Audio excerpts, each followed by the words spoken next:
Olá pessoal, tudo bem? Bem-vindos ao canal, aqui é o Rafael Santos falando e hoje eu estou chegando com o vídeo número 2 da série sobre o relatório de tendências no Planner Premium ou Project Online, né, e o Power BI. Se você não viu o vídeo número 1 dessa série, é muito importante você voltar lá e assistir, porque ele contém todas as informações que a gente precisa para começar a construir esse relatório.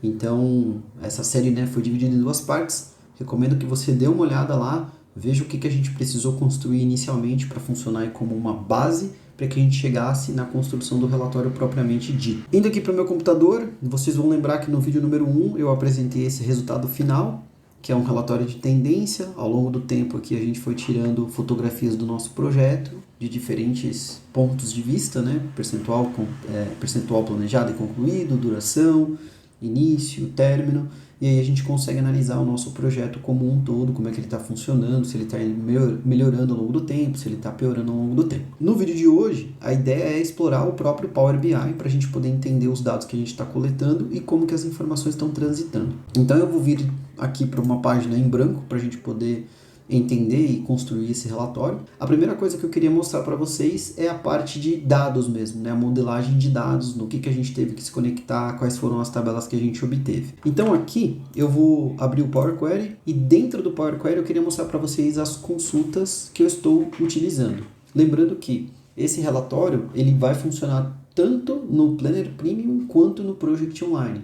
Então a lógica de funcionamento, a organização, a modelagem de dados, ela é muito parecida no Planner Premium e no Project Online. A depender da plataforma que você esteja utilizando, é só se adequar, fazer as pequenas alterações, os pequenos ajustes. Então, me conectei primeiramente na tabela de projetos, onde eu preciso obter algumas informações do projeto, que eu julgar que são importantes.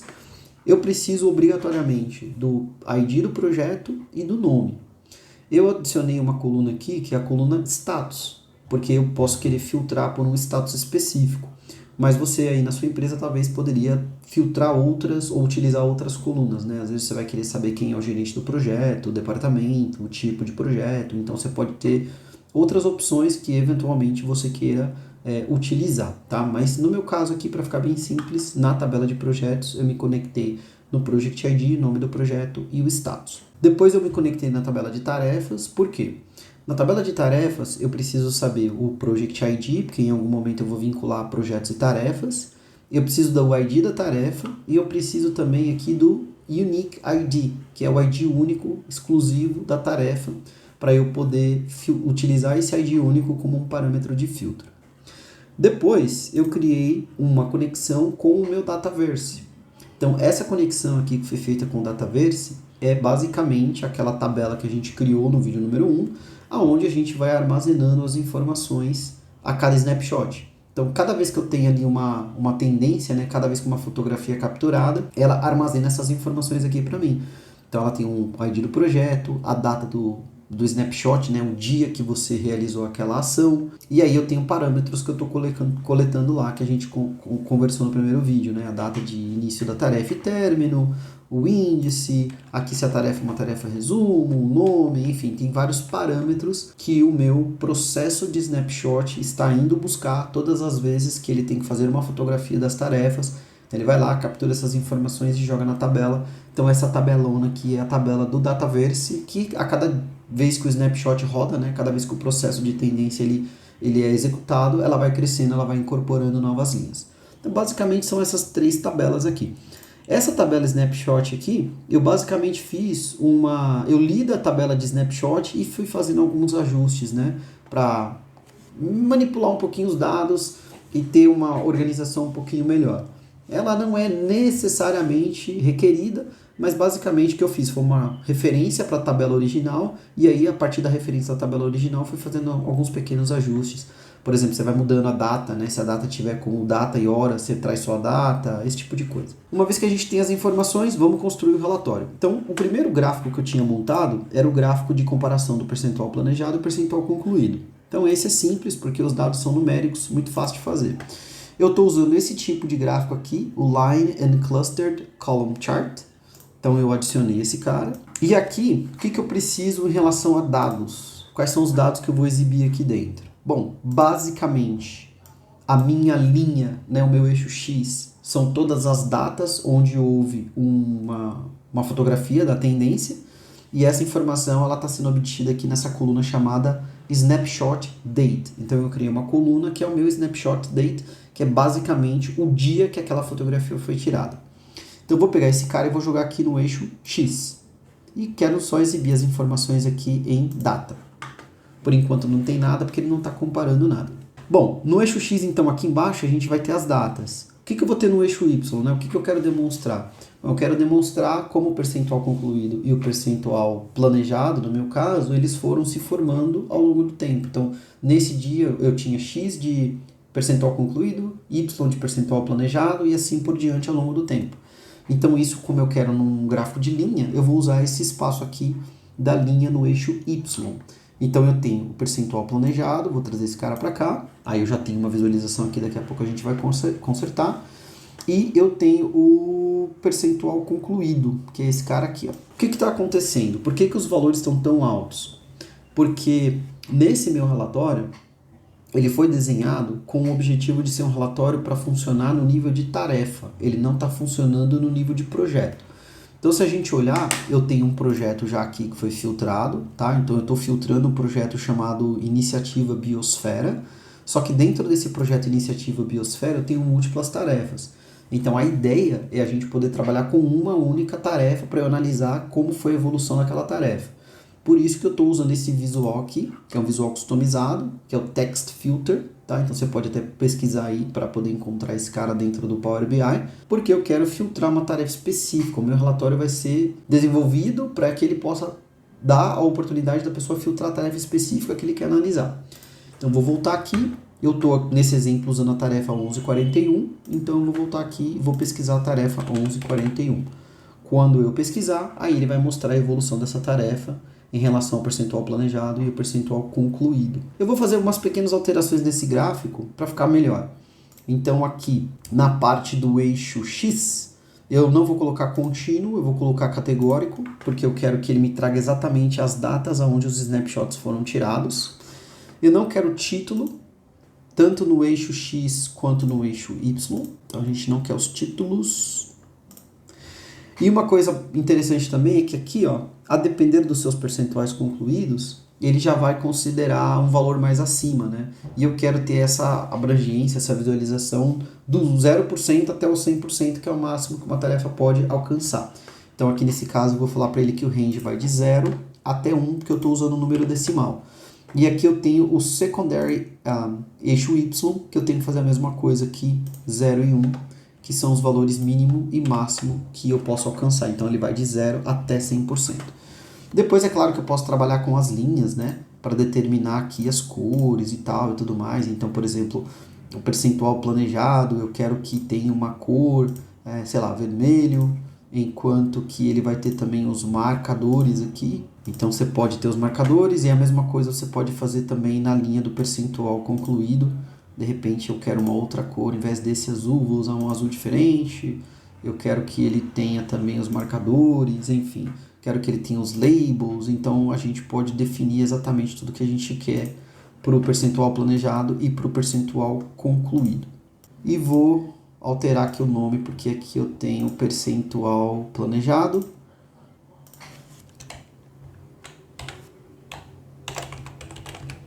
E aqui eu tenho percentual concluído.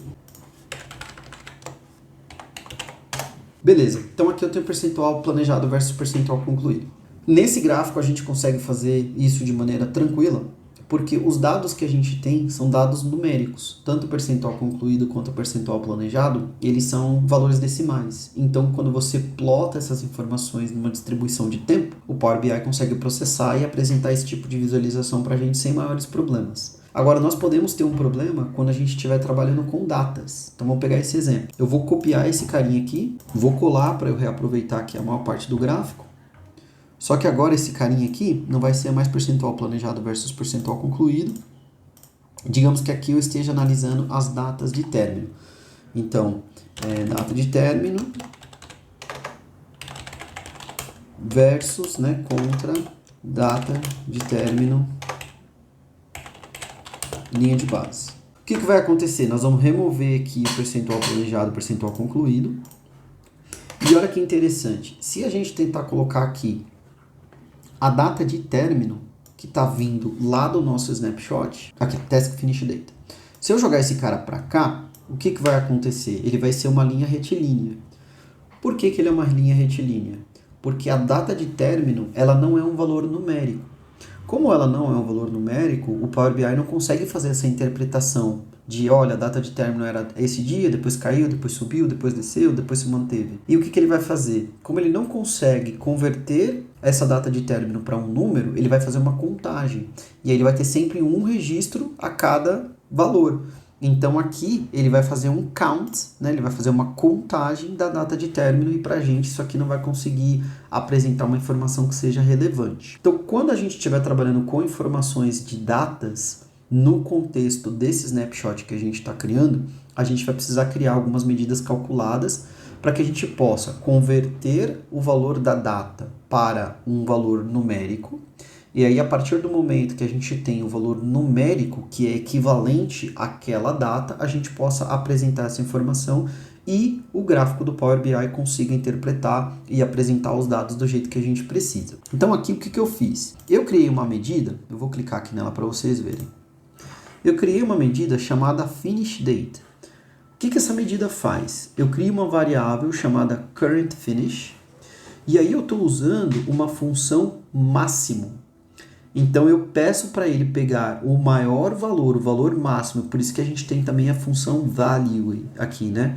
Então eu estou pegando o maior valor, o valor máximo da coluna Task Finish Date, e aí ele transforma, converte esse cara, o valor máximo, em um valor numérico, por isso que a gente tem o value aqui, e ele retorna o valor obtido dentro dessa variável current finish. Então, quando eu pego esse cara e crio essa variável aqui, basicamente o que a gente está falando para ele é, eu tenho um valor em data, o gráfico ele não consegue interpretar esse valor de data, então, por favor, converta esse valor de data em um valor numérico, que é algo interpretável pelo gráfico. Quando eu trouxer o finish date para cá, aí ele vai trazer os valores aqui para mim, do jeito que eu preciso. Só que lembra que eu tinha fixado os valores aqui para que eles fossem de 0 a 1?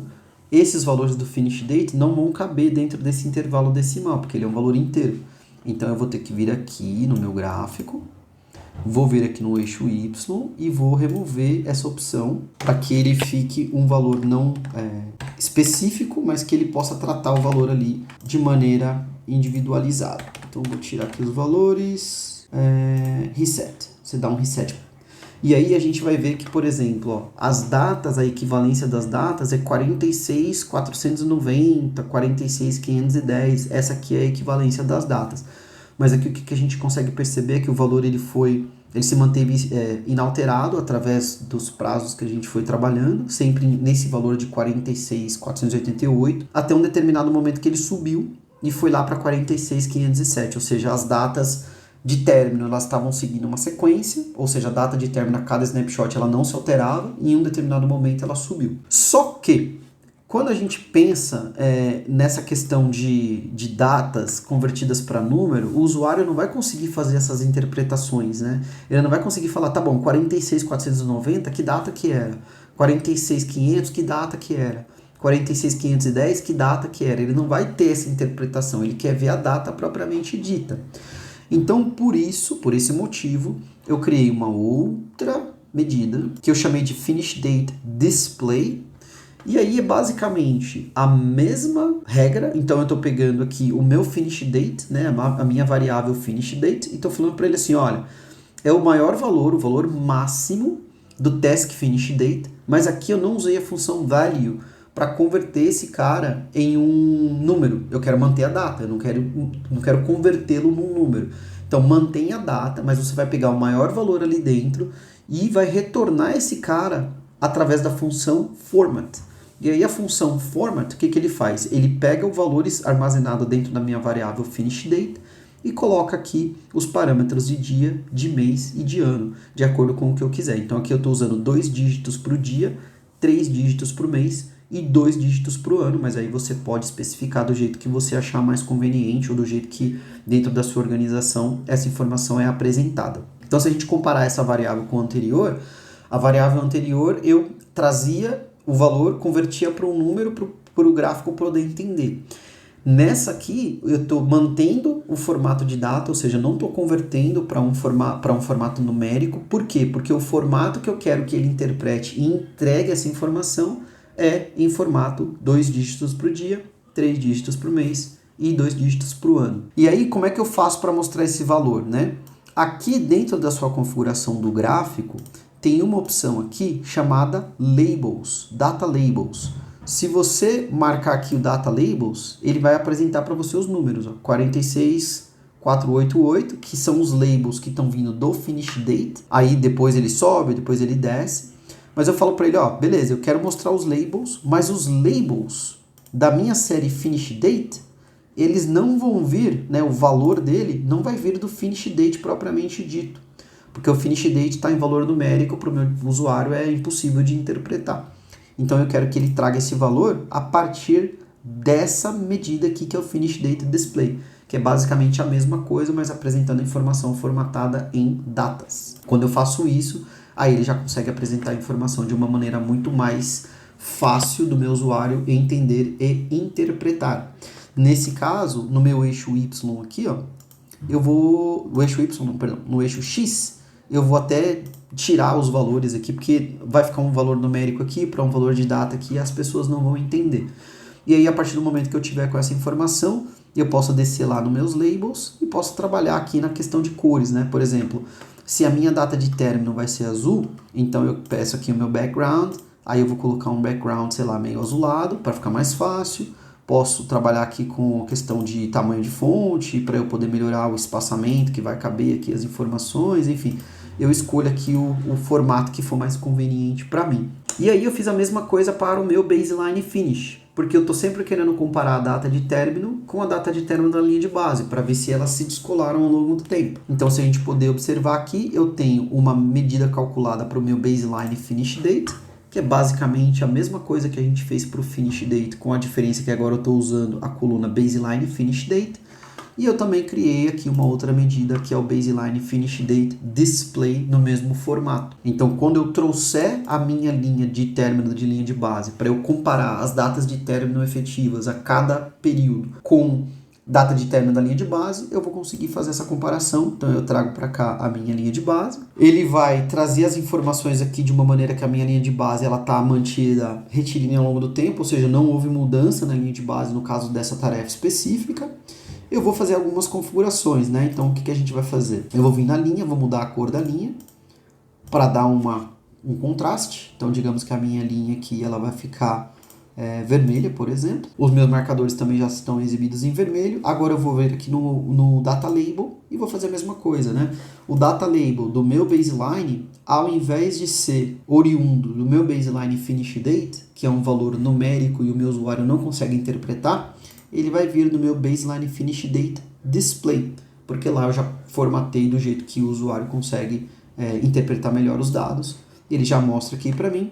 Aí eu vou trabalhar aqui no background, vou colocar uma cor, um vermelho, para diferenciar um do outro, para ficar mais fácil. Vou trabalhar aqui também na fonte, do jeito que a gente viu, enfim. E aí eu consigo montar aqui o meu relatório comparando a data de término com a data de término da linha de base.